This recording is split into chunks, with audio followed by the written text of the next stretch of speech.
हमारी कौम के लोग क्या करते हैं, जब इलेक्शन करीब आया इतने में समाजवादी के लोग उठे निकले। कुछ लोगों ने अभी से दाढ़ी बढ़ा लिया होगा, कुछ लोगों ने अभी से दाढ़ी बढ़ा लिया होगा, सर पे टोपी रख लिया होगा, क्योंकि दाढ़ी और टोपी वालों की समाजवादी पार्टी में अलग कीमत होती है, उनको अलग अलग इलाकों में भेजने के लिए।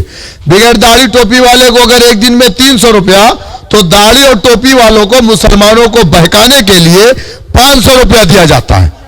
तो वो दाढ़ी टोपी लगा करके इलाकों में घूमना। देखिए, हम भी वैसी साहब के करीबी हैं, बहुत मोहब्बत करते हैं, बड़े अच्छे नेता हैं, लेकिन वो लेकिन क्या है, बीजेपी को रोकना है, यही ना। बीजेपी को रोकने के लिए समाजवादी पार्टी को वोट डालना। बीजेपी क्या कहती है हिंदुओं के बीच में जाके कि मुसलमान इस मुल्क में बढ़ता जा रहा है, इनकी आबादी बढ़ते जा रही है, ये लोग कब्जा कर लेंगे और हिंदू खतरे में है, हिंदू धर्म खतरे में है।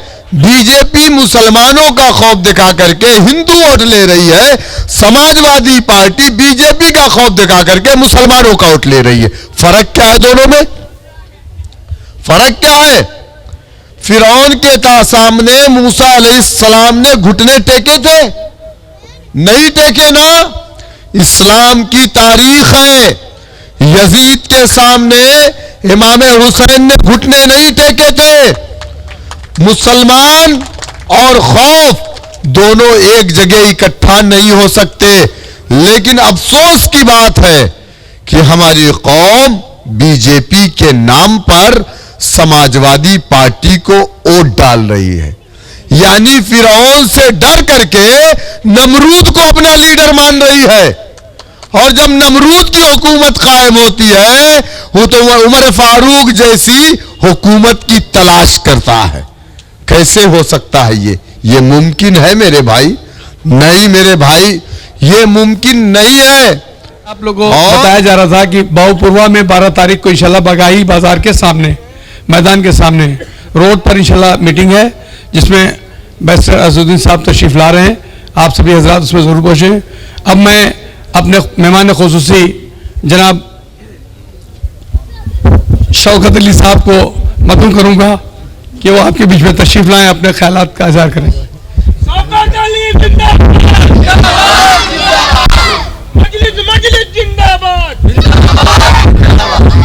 अस्सलाम वालेकुम रहमतुल्लाहि व बरकातुहू।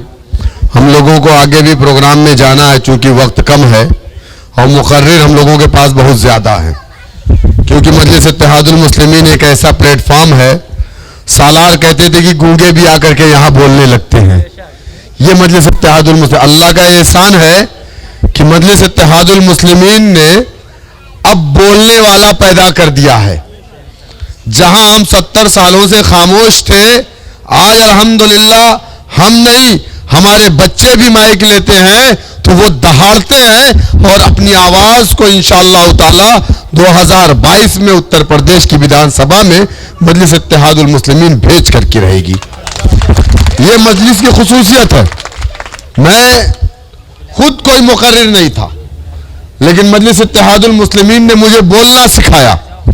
और भी मेरे बहुत सारे ऐसे साथी हैं जो कभी स्टेज पे बोलते नहीं थे, माइक उनके हाथ में जाता था, बोल नहीं पाते थे। आज अल्हम्दुलिल्लाह वो लोग जब माइक हाथ में लेते हैं तो एक एक घंटा तकरीर करते हैं और लोग सुनते हैं।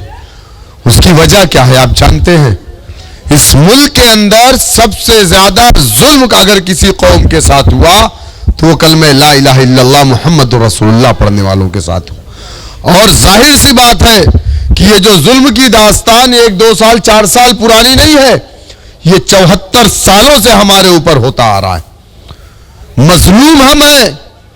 अगर हम अपने जुल्म की दास्तान को सुनाएंगे तो 1 घंटे में नहीं खत्म होगी, 1 साल में नहीं खत्म होगी, कई साल तक हमको इस तरीके से जलसे सुना, लेकिन उससे कोई मकसद हासिल नहीं होगा।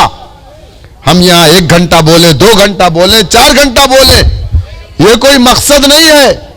हम सड़कों पे चिल्लाएं, खून मुंह से आ जाए, कोई मतलब नहीं है। जब तक हम उत्तर प्रदेश की विधानसभा और भारत की लोकसभा में जाकर के नहीं चिल्लाएंगे जब तक हमारे मकसद कोई हल होने वाला नहीं है। तकरीर है कि तो भैया आए थे वो लोग, बड़ी अच्छी तकरीर किए, बोले क्या किए, बोले ये तो नहीं मालूम। तकरीर सुनना, ताली बजाना, भैया उस पे अमल करना जरूरी है।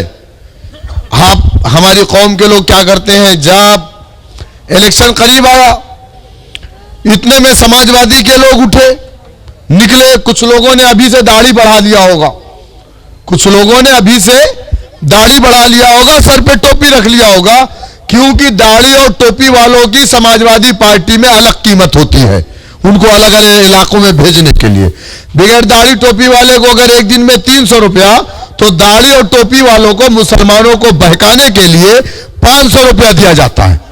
तो वो दाढ़ी टोपी लगा करके इलाकों में घूमना। देखिए हम भी वैसी साहब के करीबी हैं, बहुत मोहब्बत करते हैं, बड़े अच्छे नेता हैं, लेकिन वो लेकिन क्या है, बीजेपी को रोकना है, यही ना। बीजेपी को रोकने के लिए समाजवादी पार्टी को वोट डालना। बीजेपी क्या कहती है हिंदुओं के बीच में जाके कि मुसलमान इस मुल्क में बढ़ता जा रहा है, इनकी आबादी बढ़ते जा रही है, ये लोग कब्जा कर लेंगे और हिंदू खतरे में है, हिंदू धर्म खतरे में है। बीजेपी मुसलमानों का खौफ दिखा करके हिंदू वोट ले रही है, समाजवादी पार्टी बीजेपी का खौफ दिखा करके मुसलमानों का वोट ले रही है। फर्क क्या है दोनों में? फर्क क्या है? फिरौन के सामने मूसा अलैहिस्सलाम ने घुटने टेके थे? नहीं टेके ना। इस्लाम की तारीख है, यजीद के सामने इमाम हुसैन ने घुटने नहीं टेके थे। मुसलमान और खौफ दोनों एक जगह इकट्ठा नहीं हो सकते।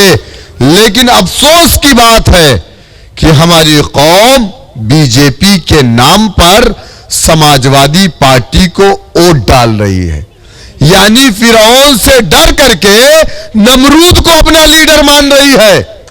और जब नमरूद की हुकूमत कायम होती है, वो तो उमर फारूक जैसी हुकूमत की तलाश करता है। कैसे हो सकता है ये मुमकिन है मेरे भाई? नहीं मेरे भाई, ये मुमकिन नहीं है। और रह गया कि हम बीजेपी की बी टीम है, तो तेलंगाना में तो हुकूमत होनी चाहिए थी ना बीजेपी की। मजलिस इत्तेहादुल मुस्लिमीन का जो मरकज है, सियासी मरकज, वो दारुस्सलाम है तेलंगाना स्टेट, हैदराबाद में। अगर हम बीजेपी की भी टीम है तो सबसे पहले बीजेपी की हुकूमत हम तेलंगाना में बनवाते।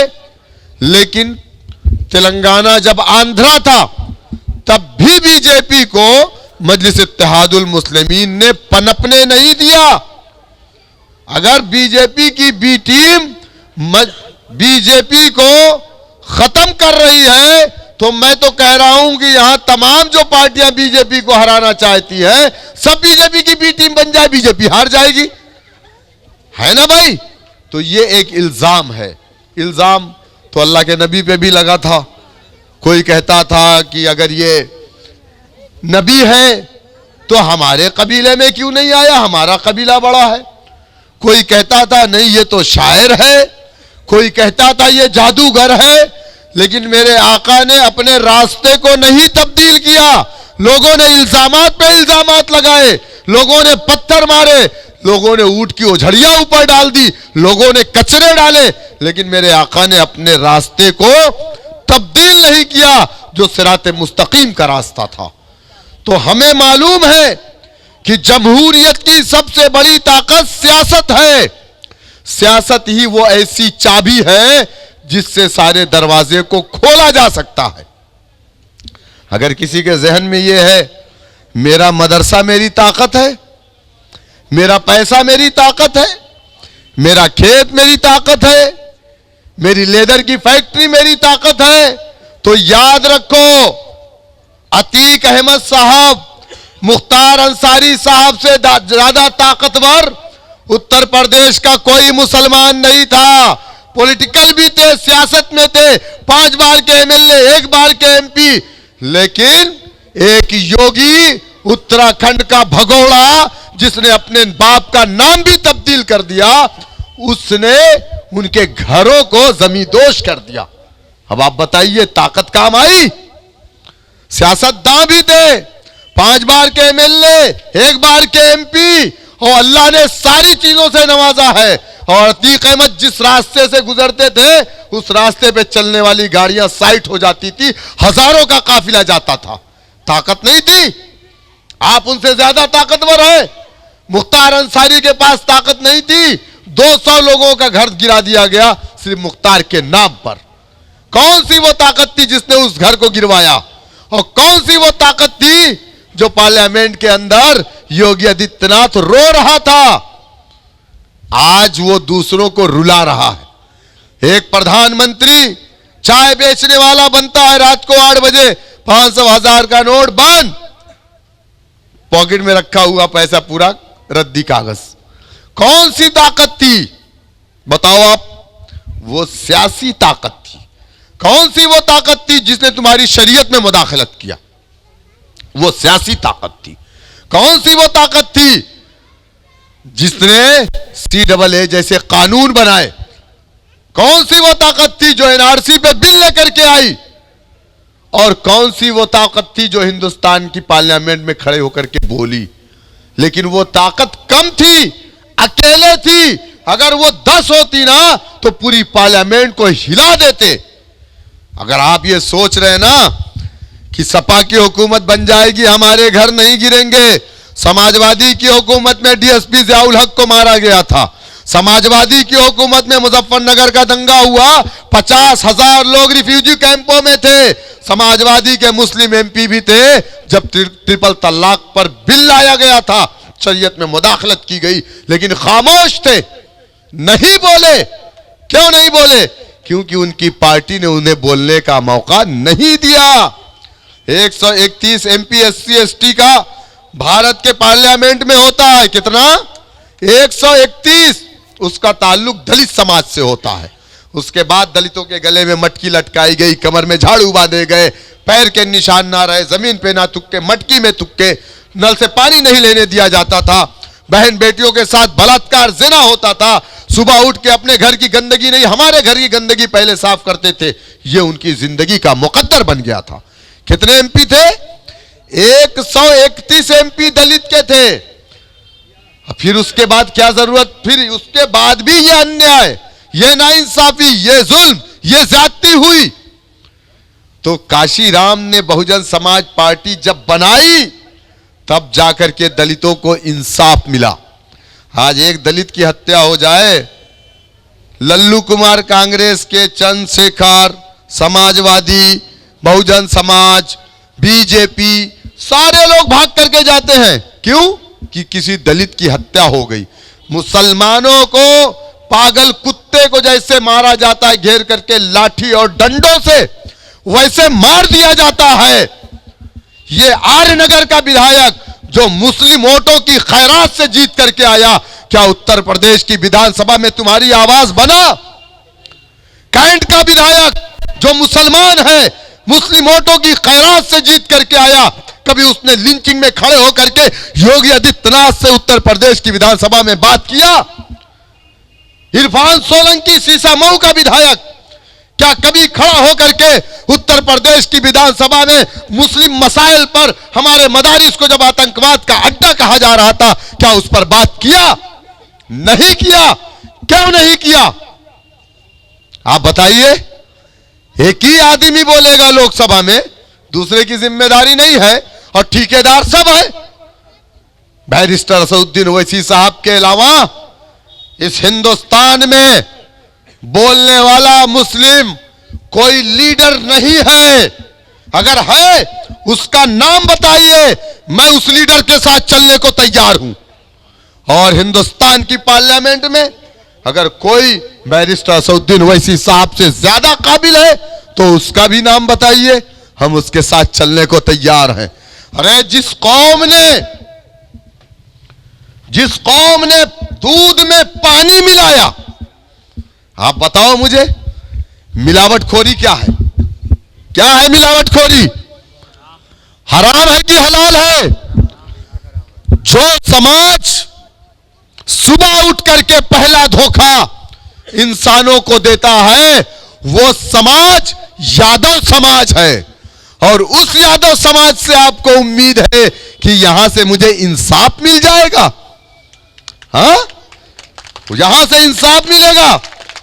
इमाम बुखारी शरीफ है ना, कुरान के बाद सबसे बड़ी किताब मुसलमानों की कौन सी है? बुखारी शरीफ, जिसको मौलाना इस्माइल बुखारी ने, जो बुखारा के रहने वाले, उन्होंने लिखा। मौलाना इस्माइल बुखारी को एक साहब ने बताया, चूंकि हदीसें थोड़ी करके इकट्ठा की गई, तब जाकर के वो एक किताबचे की शक्ल में आई। मौलाना इमाम बुखारी से एक साहब ने कहा कि आप चले जाइए फला जगह पर, एक शख्स है, उनके पास कुछ हदीसें हैं। जब मौलाना इमाम बुखारी उनके पास पहुंचते हैं तो देखा कि वो अपने घोड़े को बुला रहे थे अपनी तरफ, ऐसे हाथ करके। अक्सर नहीं होता है, हम कहते हैं आओ बेटा टॉफी देंगे, बकरी पाले हैं तो उसको हाथ दिखा के बुला लेते हैं। तो देखा घोड़े को बुला रहे थे, घोड़ा करीब आया तो पकड़ लिया, हाथ में घास नहीं थी। तो उन्होंने कहा जो आदमी एक जानवर को धोखा दे रहा है, उस आदमी के पास कोई मोतबर हदीस नहीं हो सकती, आप वहां से वापस चले गए। तो जो आदमी पूरे हिंदुस्तान को धोखा दे रहा है, जो समाज, वो समाज से मुसलमानों तुम इंसाफ की उम्मीद रख रहे हो, तुम वफा की उम्मीद रख रहे हो। अल्लाह ने इस दुनिया में हुकूमत कायम करने के लिए आपको भेजा था, क्योंकि इस दुनिया में सबसे अच्छा अदल और इंसाफ कोई कर सकता है तो वो कलमा ला इलाहा इल्लल्लाह मुहम्मदुर रसूलुल्लाह पढ़ने वाला कर सकता है। यादव जी इंसाफ करेंगे, ठाकुर साहब इंसाफ करेंगे, वाजपेयी जी इंसाफ करेंगे, यादव मुसलमान दो की पंचायत। अगर मुसलमान हक पर है, वाजपेयी की हिम्मत नहीं है कि मुसलमान के हक में फैसला करे, यादव के हक में फैसला करेगा। क्या मेरी बात गलत है? उसके बाद आपको यह लगता है आपको इंसाफ मिल जाएगा। इंसाफ कायम करने के लिए अल्लाह ने आपको इस दुनिया में भेजा था, और ना इंसाफी अगर हो रही है लोगों के साथ, चाहे वो किसी बिरादरी से ताल्लुक रखता हो, तो उसका जवाब अल्लाह सुब्हानहू तआला की अदालत में मुसलमानों आप सबको हमको देना पड़ेगा। हम तो चीख चीख के चिल्ला रहे ना, एक हो जाओ, इंसाफ कायम करना है, ना इंसाफी का खात्मा करना है। हमने तो अपना पैगाम आप तक पहुंचा दिया। अब ये आपकी जिम्मेदारी है कि आप इंसाफ मांगने के लिए यादव जी के दरवाजे पे जाना चाहते, या बहन जी के दरवाजे पे जाना चाहते हैं, या राहुल गांधी के दरवाजे पे जाना चाहते हैं, या योगी मोदी अमित शाह के दरवाजे पे जाना चाहते हैं। इंसाफ कायम करना आपकी जिम्मेदारी है। आज से 20 साल पहले क्या लोग नहीं कहते थे कि चलो यार वहां फला जगह एक मौलाना साहब हैं, वही ईमानदारी का फैसला करेंगे, कहते थे ना। आज मौलाना साहब के पास लोग पंचायत लेकर के नहीं आते। क्यों? आज हमारे मदारिस जितने जिहाद का फतवा दिया था, आज हमारे मदारिस जिसने इस तिरंगे को बनाया था, आज हमारे मदारिस के उलमा इकराम जो 50 से 60 हजार की तादाद में जंगे आजादी में शहीद हो गए, आज उनके ऊपर उंगलियां उठाई जा रही है। हमारे मदारिस को तोड़ने की बात की जा रही है, हमारे मदारिस को आतंकवाद का अड्डा कहा जा रहा है। क्यों? कभी आपने समझा निशाना आप नहीं हो, निशाना इस्लाम है। ये इस्लाम को मिटाना चाहते हैं। अगर आप अपने शरीयत की, अपने मसाजिद की, अपने मदारिस की, अपने बच्चों के मुस्तकबिल की, अपने खेत की, अपने घर की, अपनी लेदर के फैक्ट्री की हिफाजत कर सकते हो, तो कोई दूसरा रास्ता नहीं है, सिर्फ एक रास्ता है, वो सियासी प्लेटफॉर्म है जिसके जरिए से इन तमाम चीजों को आप रोक सकते हैं। वरना दुनिया की कोई ताकत हमें और आपको फना होने से नहीं बचा सकती है। क्या मेरी बात गलत? कितने घर गिर गए भैया मुख्तार के नाम पे, कितने घर गिर गए अतीक के नाम पर, बताइए आप। मैं बस आपसे गुजारिश करने आया हूं, समझो, मैं डरा नहीं रहा हूं, मैं आपको मुतनब्बे कर रहा हूं कि मुस्तकबिल के बारे में दूरंदेश बनो। देखो क्या सामने दिख रहा है। अखिलेश यादव 2017 में 22% वोट पाए थे। कितना? 22%। और बीजेपी को 40% मिला था। और आज सी वोटर सर्वे में बीजेपी को 41% वोट मिल रहा है। सी वोटर सर्वे में आपने देखा होगा एबीपी न्यूज में इस हफ्ते का सर्वे। यानी बीजेपी ने अभी अपना चुनाव प्रचार शुरू नहीं किया है। और 41%, जब 40% वोट मिला था तो 325 सीट जीत करके आई थी। आज 41% वोट बगैर चुनाव प्रचार के उनको मिल रहा है। और जब ये चुनाव प्रचार शुरू करेंगे तो अखिलेश यादव कहां जाएंगे? ये धोखा दे रहे हैं। महान दल, फलाने दल, ढकाने दल, ये सब दल हैं। इनको इनका कोई वो नहीं है, कोई अस्तित्व नहीं है, कोई जमीन पे काम नहीं है। ना इनके पास वोट है। चौहान बीजेपी के साथ, मौर्य बीजेपी के साथ, राजभर बीजेपी के साथ, जाट बीजेपी के साथ। एक मुसलमान 20% है जो सेकुलर पार्टियों के साथ जाता है। इसीलिए सबको पेट में दर्द हो रही कि 20% वाला ये तो वैसी के साथ भाग रहा है। उनका अपना वोट उनके साथ नहीं है। तो वो उन लोगों को लेकर के, भाई अगर आपको कुछ चीजें फतेह करनी है तो मर्दों को अपने साथ लेना पड़ेगा। आप नचनिया को लेकर के अपने साथ कोई किला फतेह नहीं कर सकते। भाई आप मुझे बताइए कि ओम प्रकाश राजभर नचनिया नहीं है? हाँ भाई, नाचने, मेरा नचनिया का मतलब ये थोड़ी है कि साड़ी पहन के नाचने, मैं वो नचनिया नहीं कह रहा हूं। नचनिया का मतलब वो कौन सी पार्टी बची है जिसमें ओम प्रकाश राजभर ना नाचे हो? 19 साल से पार्टी बना, बीजेपी से अलायंस किया तो 4 जीत करके आए। 19 साल में कितने जीते? 4। और भी किससे अलायंस? बीजेपी से। ये सब बीजेपी के साथ रहते हैं, बीजेपी से हटते हैं, हमको कहते हैं बीजेपी की बी टीम। समझो इस चीज को। इल्जाम हमेशा सिर्फ मुसलमानों पर लगा है, हमेशा। और इल्जाम कौन लगा रहा है? दूध में पानी मिलाने वाला, हराम काम करने वाला हम पर इल्जाम लगा रहा है। बहरकैफ मेरे दोस्तों, 12 तारीख को आपके लीडर जनाब बैरिस्टर असदुद्दीन ओवैसी साहब आ रहे हैं। बाबूपुरवा में प्रोग्राम है। हलीम कॉलेज हम लोगों ने मांगा, सपा के एमएलए दबाव बना दिए हलीम कॉलेज के मैनेजर के ऊपर। उसने कहा मेरे ऊपर बड़ा दबाव है, मैं नहीं दूंगा। ठीक है इंशाअल्लाह ताला, घबराइए मत। हम भी कानपुर में जीत करके आएंगे इंशाअल्लाह। और हम कैंट भी जीतेंगे, सीसा मऊ और आर्यनगर भी जीतेंगे इंशाअल्लाह। तब हम बताएंगे कि हलीम कॉलेज की आमदनी कितनी है, उसका पैसा कहां जाता है, यह सवाल किया जा सकता है आपसे। तो 12 तारीख को इंशाअल्लाह आएंगे ना बाबूपुरवा? हाँ, बाबूपुरवा में ओवैसी साहब को सुनने आइए। बहुत बहुत शुक्रिया। अस्सलाम वालेकुम रहमतुल्लाहि व बरकातुहू।